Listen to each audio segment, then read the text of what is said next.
warahmatullahi wabarakatuh. Perkenalkan, saya Siti Faiza Azahra. Di sini saya akan mempresentasikan materi tentang pasar modal. Disimak videonya ya. Di sini terdapat pengertian pasar modal. Menurut Marzuki Usman, tahun 1989, pasar modal adalah pelengkap di sektor keuangan terhadap dua lembaga lainnya, yaitu bank dan lembaga pembiayaan. Pasar modal memberikan jasanya yaitu menjembatani hubungan antara pemilik modal. Dalam hal ini disebut sebagai pemodal atau investor. Dengan peminjam dana, dalam hal ini disebut emiten atau perusahaan yang go public. Sedangkan menurut Undang-Undang Nomor 8 Tahun 1995 tentang pasar modal atau UU PM adalah kegiatan yang bersangkutan dengan penawaran umum dan perdagangan efek perusahaan publik yang berkaitan dengan efek yang diterbitkannya, serta lembaga dan profesi yang berkaitan dengan efek. Kemudian di sini ada fungsi pasar modal. Yang pertama yaitu penambah modal bagi usaha, yang kedua sarana pemerataan pendapatan, yang ketiga peningkatan kapasitas produk, yang keempat sarana penciptaan tenaga kerja, yang kelima sarana peningkatan pendapatan negara, dan yang keenam, indikator perekonomian negara. Selanjutnya ada manfaat pasar modal. Manfaat pasar modal bagi emiten yaitu jumlah dana yang dapat dihimpun berjumlah besar. Kemudian, dana tersebut dapat diterima sekaligus pada saat pasar perdana selesai. Tidak ada konvenat, sehingga manajemen dapat lebih bebas dalam pengelolaan dana atau perusahaan. Solvabilitas perusahaan tinggi sehingga memperbaiki citra perusahaan. Ketergantungan emiten terhadap bank menjadi lebih kecil. Selanjutnya, bagi investor, yaitu nilai investasi berkembang mengikuti pertumbuhan ekonomi. Peningkatan tersebut tercermin pada meningkatnya harga saham yang mencapai capital gain, memperoleh dividen bagi mereka yang memiliki atau memegang saham, dan bunga yang mengembang bagi pemenang obligasi. Dapat sekaligus melakukan investasi dalam beberapa instrumen yang mengurangi risiko. Sedangkan manfaat pasar modal secara umum yaitu menyediakan sumber pembiayaan atau jangka panjang bagi dunia usaha sekaligus memungkinkan alokasi dana secara optimal. Kemudian memberikan wahana investasi yang beragam bagi investor sehingga memungkinkan untuk melakukan diversifikasi. Alternatif investasi memberikan potensi keuntungan dengan tingkat risiko yang dapat diperhitungkan. Menyediakan leading indikator bagi perkembangan perekonomian suatu negara, penyebaran kepemilikan perusahaan sampai lapisan masyarakat menengah, penyebaran kepemilikan, keterbukaan, dan profesionalisme menciptakan iklim berusaha yang sehat, serta mendorong pemanfaatan manajemen profesi. Kemudian kita beralih kepada sejarah pasar modal Indonesia. Secara historis, pasar modal telah hadir jauh sebelum Indonesia merdeka. Pasar modal atau bursa efek telah hadir sejak zaman kolonial Belanda dan tepatnya pada tahun 1912 di Batavia. Pasar modal ketika itu didirikan oleh pemerintah Hindia Belanda untuk kepentingan pemerintah kolonial atau VOC. Meskipun pasar modal telah ada sejak 1912, perkembangan dan pertumbuhan pasar modal tidak berjalan seperti yang diharapkan. Bahkan, pada beberapa periode kegiatan pasar modal mengalami kevakuman. Hal tersebut disebabkan oleh beberapa faktor, seperti Perang Dunia ke-1 dan ke-2, perpindahan kekuasaan dari pemerintah kolonial kepada pemerintah Republik Indonesia, dan berbagai kondisi yang menyebabkan operasi bursa efek tidak dapat berjalan sebagaimana semestinya. Pemerintah Republik Indonesia mengaktifkan kembali pasar modal pada tahun 1977. Dan beberapa tahun kemudian, pasar modal mengalami pertumbuhan seiring dengan berbagai insentif dan regulasi yang dikeluarkan pemerintah. Secara singkat, tonggak perkembangan pasar modal di Indonesia dapat dilihat sebagai berikut. Pada 14 Desember 1912, bursa efek pertama di Indonesia dibentuk di Batavia oleh pemerintah Hindia Belanda. Pada tahun 1914 sampai 1918, bursa efek di Batavia ditutup selama Perang Dunia I. Pada tahun 1925 sampai 1942, bursa efek di Jakarta dibuka kembali bersama dengan bursa efek di Semarang dan Surabaya. Awal tahun 1939, karena isu politik Perang Dunia II, Bursa Efek di Semarang dan Surabaya ditutup.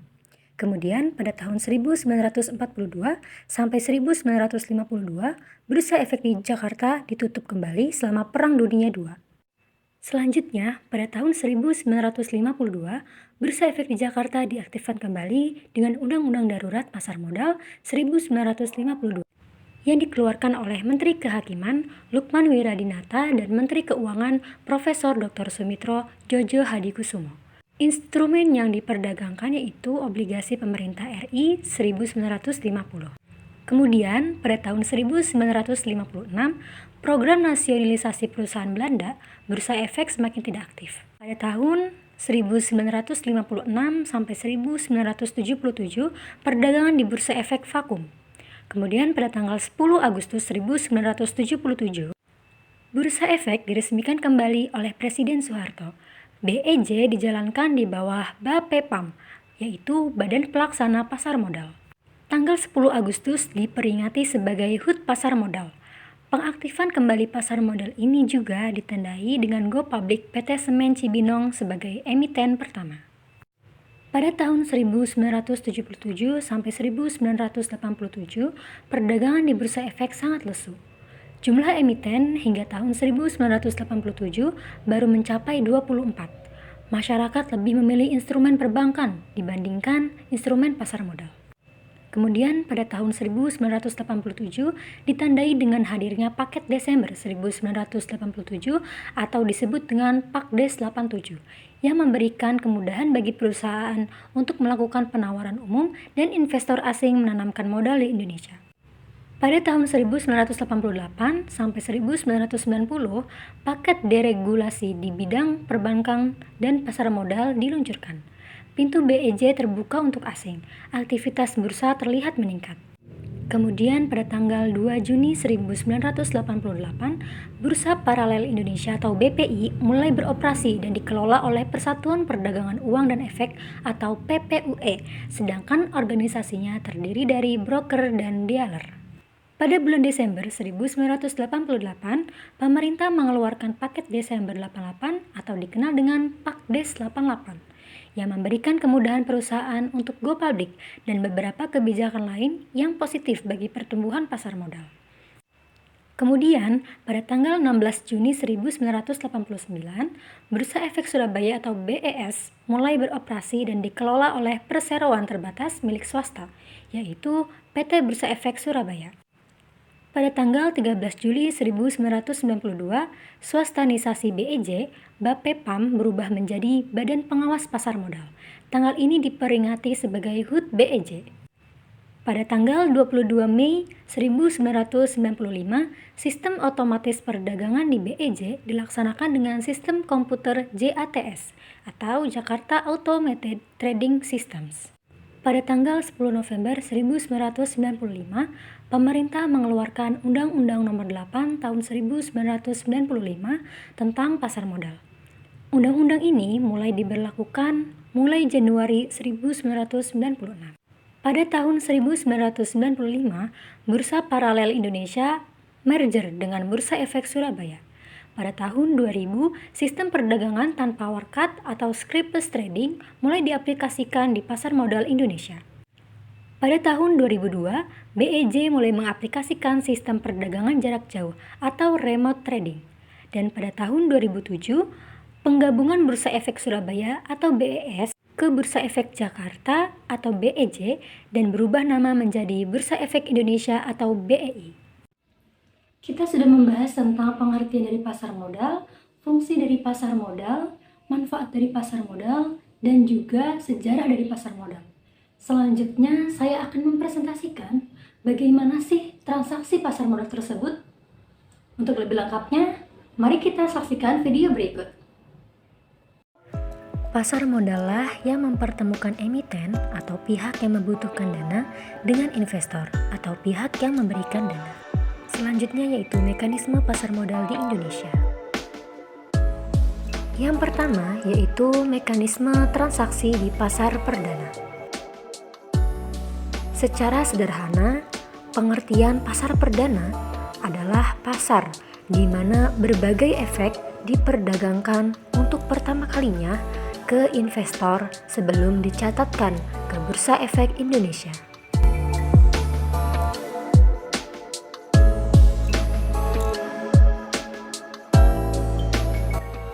Jika diuraikan lebih lengkap, di dalam pasar perdana, efek ditawarkan kepada investor atau pemodal oleh pihak pinjaman emisi atau underwriter melalui perantara pedagang efek atau broker-dealer sebagai agen penjual saham.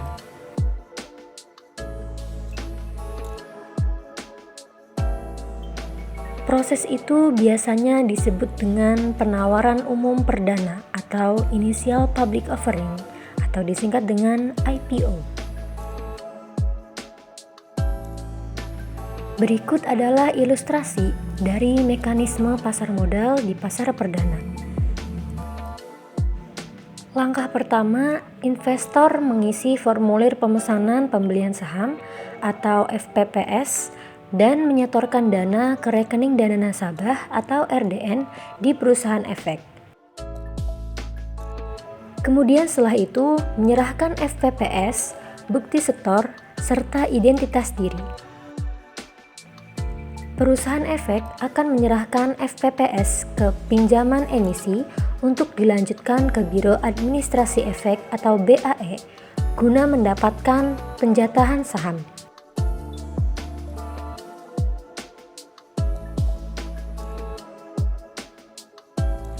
Setelah mendapatkan konfirmasi dari BAE untuk penjatahan saham, informasi tersebut akan langsung diberitahukan ke investor.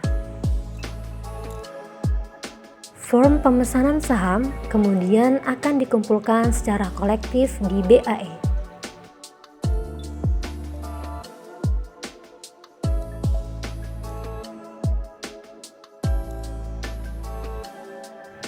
Kemudian yang kedua adalah mekanisme transaksi di pasar sekunder.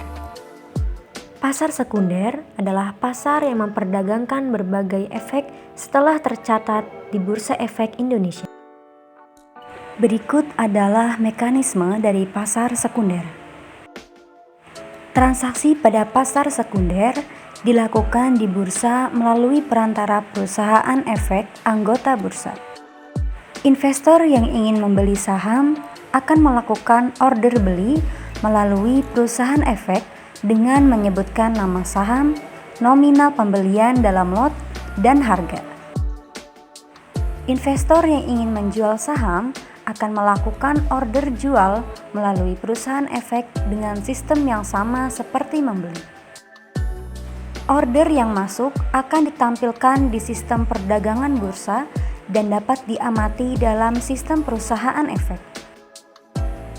Jika order beli telah bertemu dengan order jual di sistem, maka transaksi telah terjadi.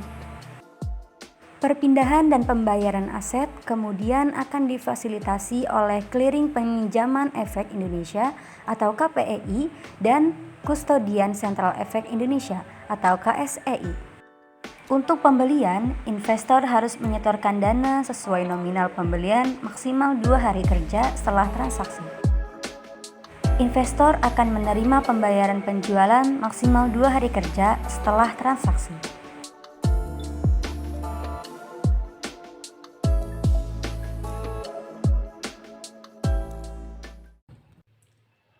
Mungkin cukup sekian presentasi dari saya. Kurang dan lebihnya saya mohon maaf dan semoga bermanfaat. Wassalamualaikum warahmatullahi wabarakatuh.